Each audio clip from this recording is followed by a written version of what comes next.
गौतम बुद्धा के बताए हुए अनमोल रत्नों को पेश करने जा रहा हूँ।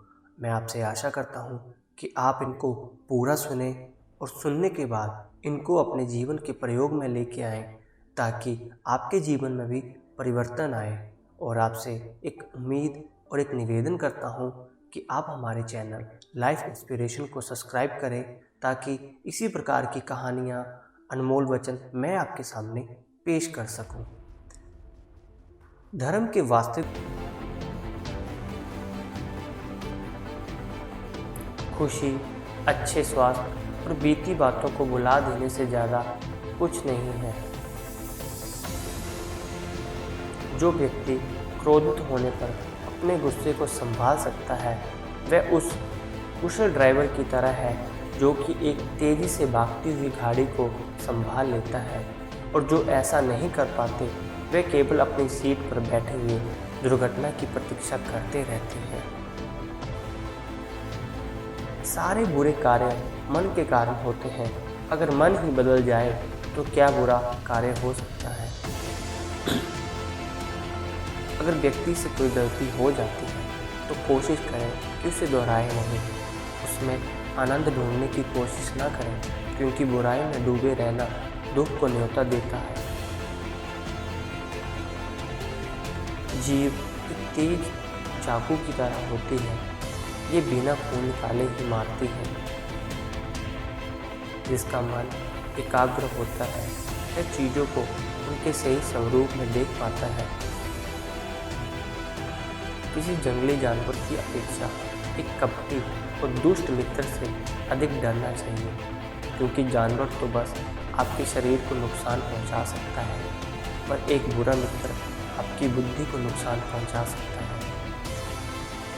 हमें अपने द्वारा की गई गलतियों की सज़ा तुरंत भले ना मिले, पर समय के साथ कभी न कभी अवश्य मिलती है।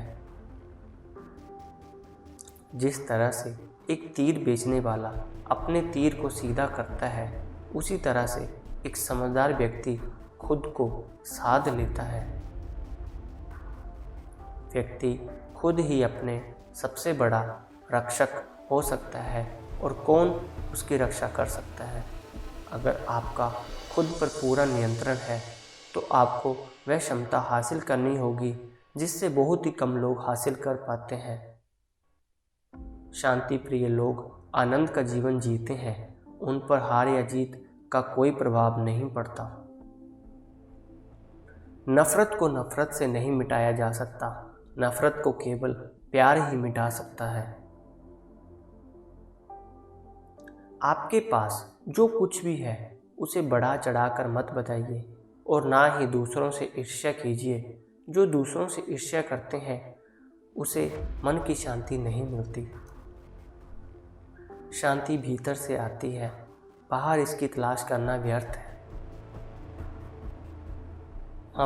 हम अपने विचारों का ही परिणाम है। मन ही सब कुछ है। जो हम सोचते हैं हम वही बन जाते हैं। स्वयं को जितना दूसरों को जीतने से ज़्यादा मुश्किल काम है। अपने शरीर को स्वस्थ रखना आपका कर्तव्य है, वरना आप अपने मन को मजबूत और स्पष्ट नहीं रख पाएंगे। अगर आध्यात्मिकता मार्ग पर चलने के लिए आपको कोई साथी नहीं मिलता तो अकेले ही चलिए। अपना मन अच्छे कार्यों को करने में लगाएं, इसे बार बार करें और आप देखेंगे कि आप खुशी से भर गए हैं। ये सोचना अत्यंत हास्यास्पद है कि कोई दूसरा व्यक्ति आपको खुश या दुखी कर सकता है। गुस्से को अपने भीतर रखना ऐसा ही है जैसे आप जहर तो खुद पिए और किसी दूसरे आदमी को मरने की उम्मीद करें।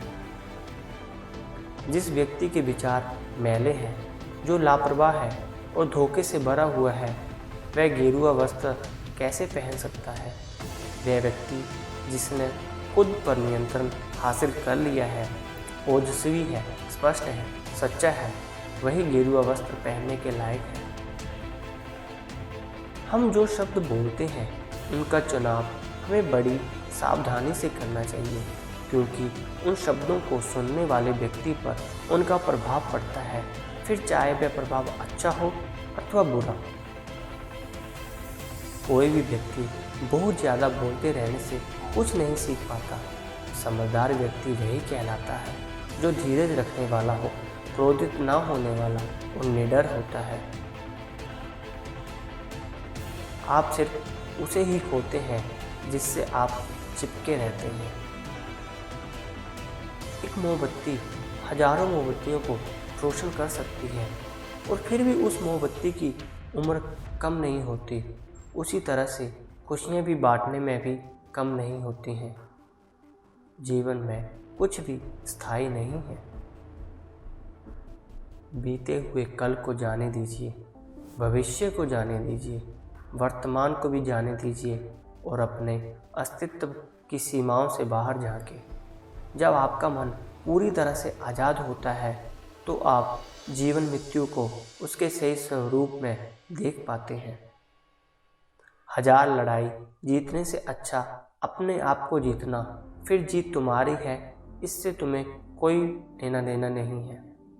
ना ही स्वर्गदूतों द्वारा, ना ही राक्षसों द्वारा, ना ही स्वर्ग या नरक में।